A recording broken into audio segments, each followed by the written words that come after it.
Vamos a ir a la palabra del Señor. Porque no abre su Biblia o la prende, porque ustedes ahora lo tienen en teléfono o en tableta.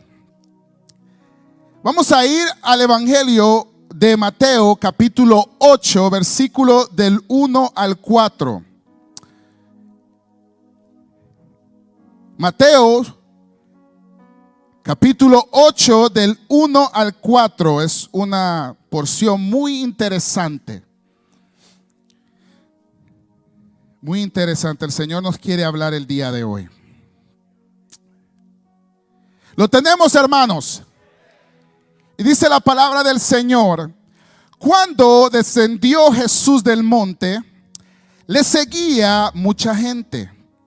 Y he aquí vino un leproso y se postró ante él, diciendo: Señor, si quieres, puedes limpiarme.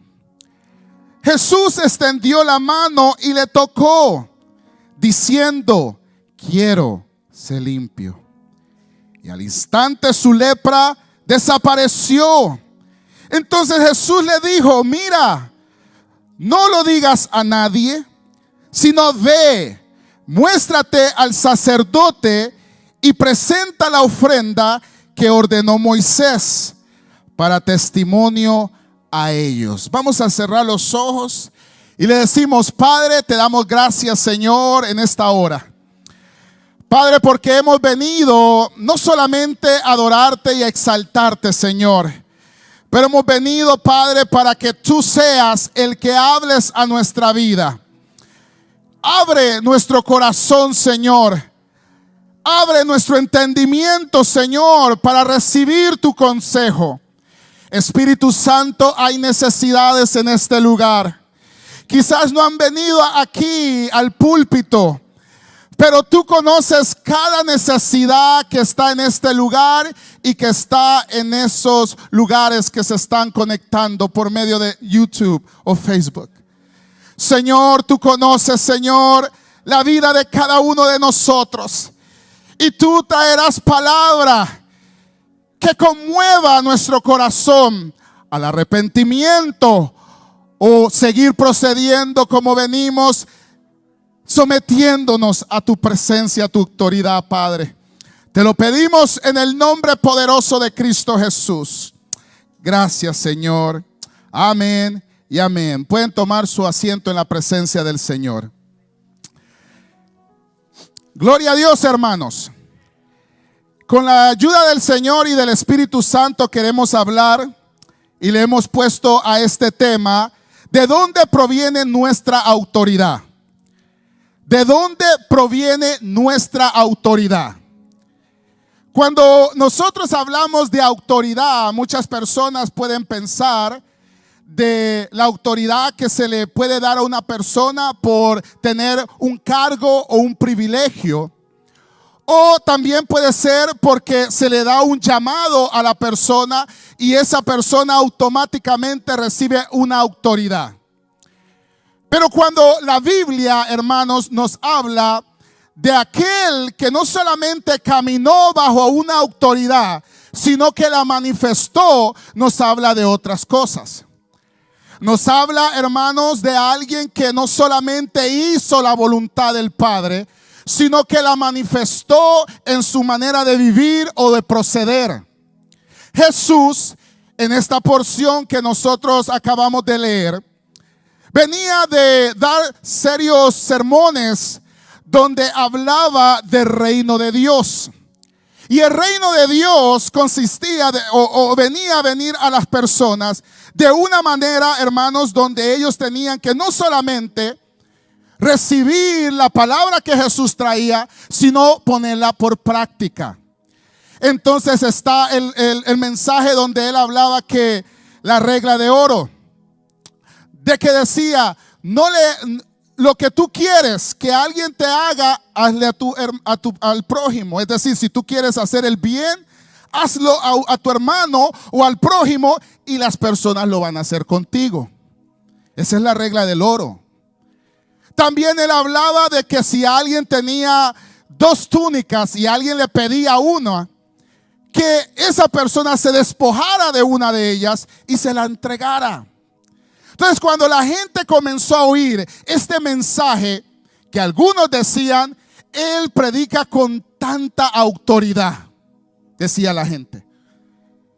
La gente se maravillaba porque decía, nosotros nunca hemos oído de esto. Más bien habíamos oído ojo por ojo, diente por diente. O habíamos oído de otras enseñanzas, pero no de este tipo de enseñanza. Que la persona tenía que tener el cuidado, no solamente de sí mismo, sino el cuidado del prójimo. Entonces la gente quería indagar, la gente lo seguía porque querían indagar qué autoridad él tenía para decir esto. Muchos de los fariseos, de los escribas, se acercaban a él porque querían saber de dónde provenía esa autoridad que Jesús caminaba. Cuando él baja del monte, dice la Biblia que se le presenta un leproso. Ahora, los escritores antiguos lo que hacían, hermanos, es que ellos ilustraban las enseñanzas y la historia de Jesús con ciertas enseñanzas como estas. Y estas enseñanzas lo que hacían, hermanos, es que ellos manifestaban la autoridad que Jesús tenía sobre la enfermedad. Pero no solamente sobre la enfermedad, sino que también tenía una autoridad sobre los demonios. Y también tenía una autoridad sobre la naturaleza. ¿Se acuerdan cuando los discípulos estaban ellos atormentados porque se había venido una tempestad donde ellos estaban en la barca y Jesús estaba durmiendo? Pero ellos vinieron y le dijeron, maestro, levántate, ¿por qué estás durmiendo? ¿No sabes que perecemos? Y él les dijo, hombres de poca fe. Se levantó él y cesó la tempestad. La razón que eso estaba escrito, claro, es para que nosotros nos maravillemos de las cosas, de las bonanzas que Jesús hacía, pero que también miremos y reconozcamos la autoridad que Él tiene. La autoridad que se manifiestan en las Escrituras es para que cada persona también reconozca la autoridad que Jesús tiene en su vida. Jesús tiene autoridad en su vida, hermano. No todos. La lepra, hermanos, era una maldición para este pobre hombre. En realidad resultaba una enfermedad tan dolorosa. En el libro de Job dice que cuando Job le había caído una peste a su cuerpo, dice que él agarraba tizones de ladrillos y se rascaba porque tenía llagas en su cuerpo. Digamos, la lepra no solamente era una condición penosa, sino era una condición dolorosa. Y cuando nosotros hablamos de la lepra, hermanos, no solamente quiere decir la lepra que conocemos, sino que también ellos miraban que la lepra era toda condición o enfermedad que le salía en el cuerpo a la persona. Llegaba al punto que también ellos consideraban que la lepra era la caspa. Lo que hay veces a muchos tienen, muchos hasta usan el champú Head and Shoulders, y este no es un comercial, pero usan eso porque la caspa. Entonces ellos consideraban que ese tipo de enfermedad, que es una enfermedad, era lepra también. Entonces cuando ellos tenían esto, ellos tenían que hacer dos cosas. Primero, unos tenían que estar siempre diciendo cuando ellos caminaban por la calle que ellos eran inmundos. Imagínense la persona cuando caminaba, ellos miraban que unas personas venían y ellos tenían que decir inmundo, inmundo. Las personas a oír eso se tenían que apartar. Otros tenían que hacer collares de cascabeles o colgarse cascabeles en su cuello para poder decirle a las personas que ellos eran personas que estaban llenas de lepra, para que las personas no se infectaran. Esto, hermano, tenía que la persona aislarse. Era humillante y absolutamente doloroso. Y como era algo de la ley, hermanos, porque Dios lo había puesto en Levíticos capítulo 13, versículo del 45 al 46, Dios había establecido que la persona que tuviera esta condición tenía que ser aislado. ¿Y por qué Dios decía esto? Porque Él quería guardar al pueblo. Y para guardar al pueblo, Él tenía que aislar a esta persona para que no infectara a los demás. Porque al llegar a infectar a todos, el sumo sacerdote o el sacerdote a los levitas podían ser infectados y no podían hacerle culto al Señor. Estas personas que tenían lepra no podían ir al templo a adorar a Dios. Entonces muchos de ellos eran personas que tenían un corazón apasionados por el Dios de Israel. Eran personas que quizás ministraban, hermanos, la alabanza en el lugar donde se alababa a Dios, en las sinagogas. Quizás muchos de ellos eran levitas, o muchos de ellos eran fariseos o sacerdotes. Pero esa condición los privaba de poder ir a la presencia de Dios o ir al lugar donde se alababa a Dios. Entonces dice la escritura que cuando él vio descender a Jesús del monte, le seguía personas y él se acercó al Señor, dice la palabra. Y este valiente hombre se arrodilló delante de Jesús. Ahora, arrodillarse delante de Jesús implicaba dos cosas. Que él tenía que pensar bien lo que él estaba haciendo. Porque la gente sabía que él tenía lepra, porque él tenía todas las cosas que tenían que representaba que él era una persona inmunda. Segundo, era que él pudiera llegar a pensar que Jesús lo hubiera rechazado, porque Jesús tiene la autoridad de hacer su voluntad y no la nuestra. Gloria a Dios.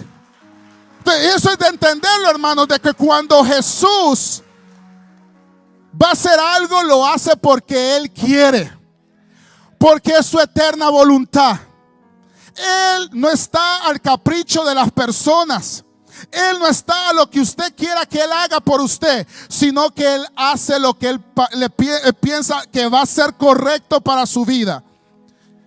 Entonces viene este hombre y se arrodilla. Pero mire las palabras de este hombre. Esto es lo que me impactó a mí cuando yo leía esto. Aquí usted no oye un hombre pesimista. Aquí usted no oye un hombre orgulloso. Aquí usted no oye a una persona que cree que sus posiciones o la estatura o el nivel económico que él tenga o como le está yendo en la vida venga con ese orgullo delante del Señor. No. Este hombre dijo: si quieres, me puedes limpiar. Gloria a Dios. Y mire, cuando Jesús oyó esto, eso le movió el corazón al Señor. Porque, hermanos, hay veces nosotros venimos al Señor con arrogancia. Hay veces, hermanos, nosotros venimos como que es Él el servidor y nosotros los señores. Pero aquí este hombre sabía su condición y no le importaba si el Señor lo iba a rechazar. Él se la jugó, hermanos, pero fue con la actitud correcta. Es que, hermanos, todo comienza cuando nosotros reconocemos delante de quién estamos. Todo comienza cuando nosotros reconocemos delante de quién estamos. Cuando nosotros reconocemos que el que nos salvó, el que nos libró del mundo pecaminoso, es el que tiene autoridad sobre nuestra vida, entonces comenzamos a caminar de esa manera. Comenzamos a vivir de esa manera. Comenzamos a darle a Él de esa manera. Parece ser, hermanos, que hoy en día nosotros vivimos no entendiendo delante de quién estamos. Porque hay veces nuestra fe decae. Hay veces nosotros, de vez de consolar a otros, queremos que nos estén consolando a nosotros. Cuando el Señor nos ha dado un espíritu de valentía y no de cobardía. Cuando el Señor nos ha dado un espíritu vivificador, hermanos. Pero mire, esto es curioso. que usted sí sabe cómo ir delante de las personas. Porque si usted le quiere ir a pedir aumento a su patrón, ay, usted toda la noche no duerme porque está planeando cómo ir. Y usted dice, no, ¿cómo le digo? Y le dice a la esposa, mira, ¿y cómo le puedo decir vos? ¿Cómo se llama él? Rodrigo. Decirle, Rodrigo, mire, yo. Y usted comienza a ver cómo le puede venir primero a proceder a su patrón para que le dé lo que usted está pidiendo. Usted viene con una actitud humilde. No creo que aquí hay gente que llegue a su patrón con una soberbia, hermanos. Y si lo hay, usted nunca va a recibir nada, ni de Dios ni de los hombres. Porque usted tiene que reconocer delante de quién está. Y esa soberbia, ese orgullo que usted tiene, no lo ha permitido que usted mire la gloria de Dios, ni la gracia que Dios le quiere dar con los hombres. Cuando usted habla con dignatarios, si usted aquí ha hablado con dignatarios, quizás ha hablado con la persona encargada del país de donde usted viene, o ha hablado con un político. No le estoy hablando de que muchos de ellos son corruptos, sí, pero usted que respeta la autoridad que la nación le ha dado a esa persona. Y cuando alguien quiere pedir algo, va a donde esa persona. Y no van pensando que ellos me lo tienen que dar porque yo quiero. No. Usted comienza a planear cómo proceder a esa persona con autoridad. Fueron las palabras llenas de una tremenda fe que procedían de este hombre. Porque mire lo que dice Hebreos 11:6. Pero sin fe es imposible agradar a Dios, porque es necesario que el que se acerca a Dios crea que le hay y que Él es galardonador de los que le buscan, hermanos. Todo aquel que sabe, cuando llega al trono de gracia, sabe a quién le está hablando. Todo aquel que sabe que el que le está pidiendo no es a un hombre de tal y cual, es al Dios soberano, al Dios omnipotente, al Dios que vive y reina, hermanos. Cuando nosotros vamos con esa actitud, sabiendo la autoridad que el Señor tiene, entonces vamos en una actitud de humillación. Es que mire, tiene que ser lo opuesto. Digamos, usted va reconociendo la autoridad que tiene Jesús. Y como usted reconoce la autoridad que tiene Jesús, usted se va humillando más. Se va humillando, le va diciendo, Señor, si tú quieres me puedes perdonar, Señor. Señor, haz tu voluntad. Mi hijo está enfermo, pero Señor, es lo que tú quieras, Señor. Señor, no tengo trabajo y quizás este es tu propósito, pero Señor, haz tu voluntad. Cuando nosotros comenzamos a hablar con el Señor de esa manera, la mano de Dios comienza a moverse sobre nuestras vidas, hermano.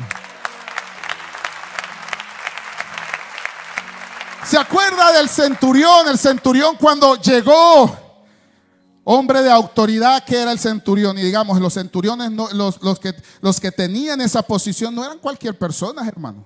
Esa gente era bien estudiada, bien entrenada, y la autoridad que ellos tenían era contundente.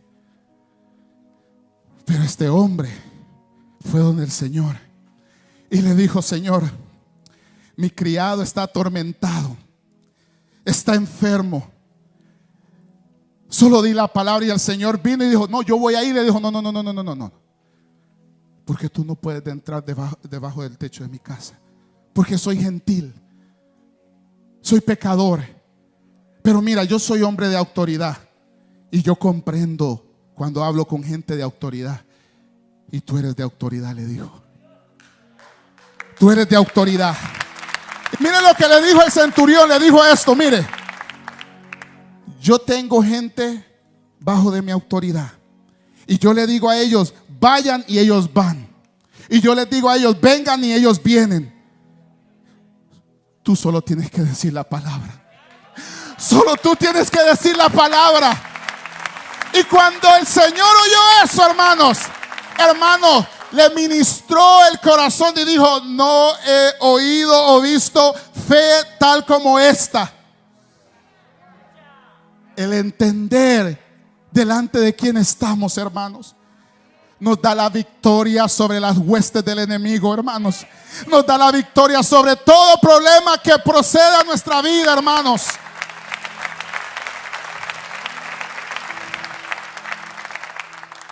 Pero también probablemente tenía temor este hombre, como le decía, pasar, porque Jesús lo podía mirar por alto.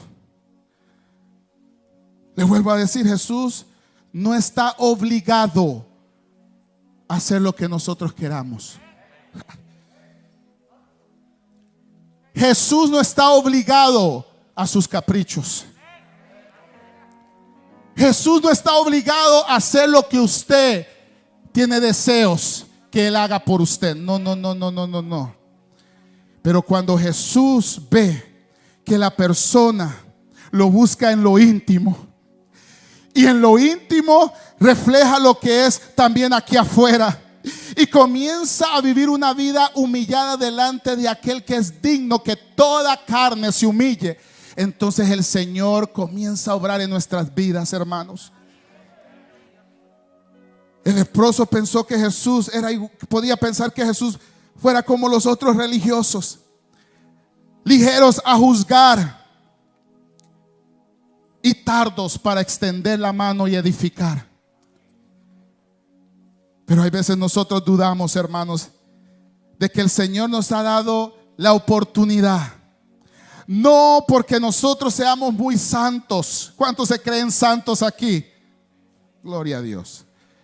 No porque nosotros seamos santos, o porque nosotros sepamos mucho de la Biblia, o por jerarquías. No, sino que nosotros vamos a lo que Hebreos dice 4:16.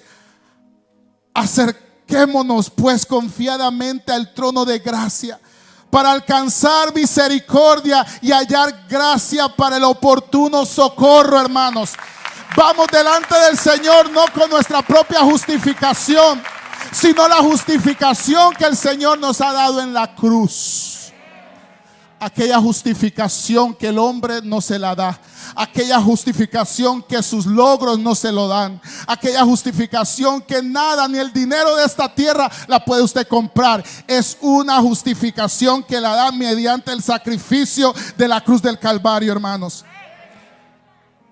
Sin embargo, note que Jesús siempre está dispuesto cuando un corazón se humilla delante de Él. Jesús siempre está dispuesto. Cuando usted viene al templo y hace lo mismo que usted hace en su cámara secreta, y Él dice: entonces este no es un plante lo que este tiene. Este no es una actriz o una actora. Este es un verdadero hijo mío. Este lo que hace en lo secreto conmigo, lo viene y lo hace aquí en lo público. Y entonces Dios comienza a derramar, comienza a respaldar. La soberbia, el orgullo es lo que nos hace separarnos del propósito divino. El rey de los caldeos, hermanos, de Babilonia, la Biblia dice que el Señor le llama mi siervo.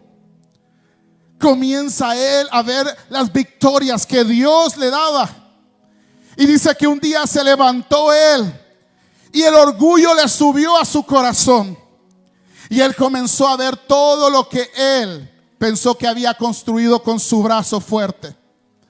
Y dice la Biblia que antes que él declarara tales palabras, vino voz de Jehová y lo convirtió, hermano, en una persona demente.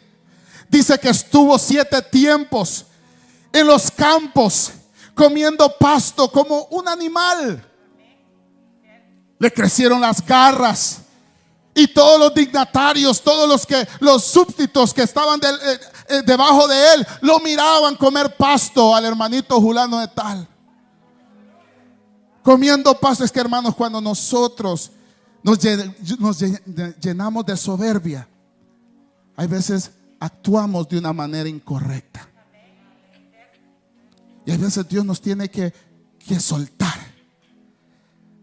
para que nosotros caigamos tan a la desgracia y reconozcamos que Él es el único digno de toda la gloria. Y dice que Él, comiendo pasto, ahí estaba el rey, el gran rey de Babilonia, comiendo pasto. Dice que vino Dios y le abrió el entendimiento, y él alzó sus ojos al cielo.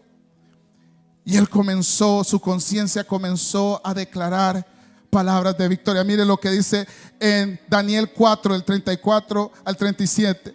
Mas al fin del tiempo, yo, Nabucodonosor, alcé mis ojos al cielo, y mi razón me fue devuelta. Y bendije al Altísimo, y alabé y glorifiqué al que vive para siempre. Mire qué maravilloso.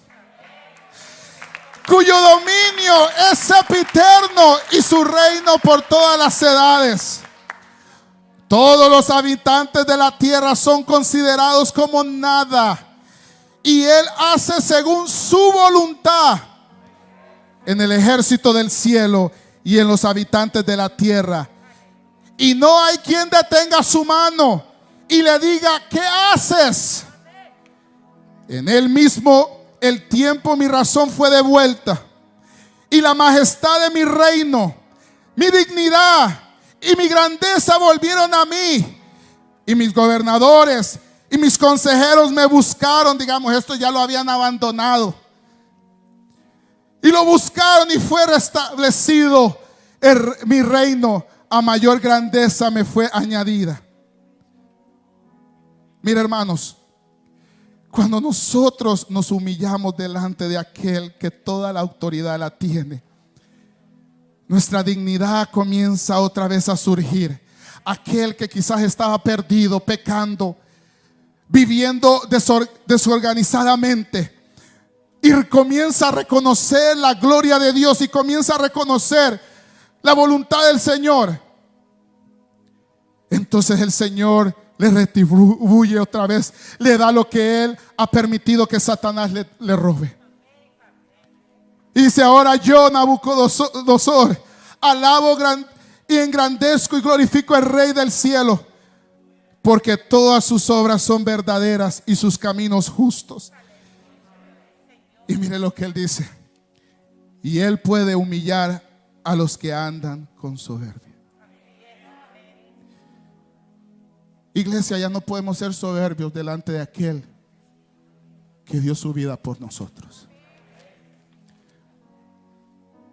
Usted puede decir: ¿y cómo usted sabe, hermano, que yo soy soberbio? ¿Qué se cree usted? ¿Acaso usted está en mi cuarto viéndome si yo oro? ¿Acaso usted está en mi casa? ¿Alguien le ha contado a usted? Vamos a hacer un ejercicio. ¿Qué les parece? Vamos a hacer una encuesta aquí, y usted no va a decir nada. Usted solamente en su conciencia, donde solamente Dios y usted sabe, van a responder. Cuando usted se entregó a Cristo, oraba, ayunaba, buscaba de Dios desesperadamente, ¿sí o no? ¿Lo sigue haciendo ahora? ¿Sigue orando de la misma manera como antes oraba? ¿Sigue orando hoy en día? ¿Sigue leyendo la palabra de Dios? ¿Se apasiona por la palabra de Dios igual como antes lo hacía?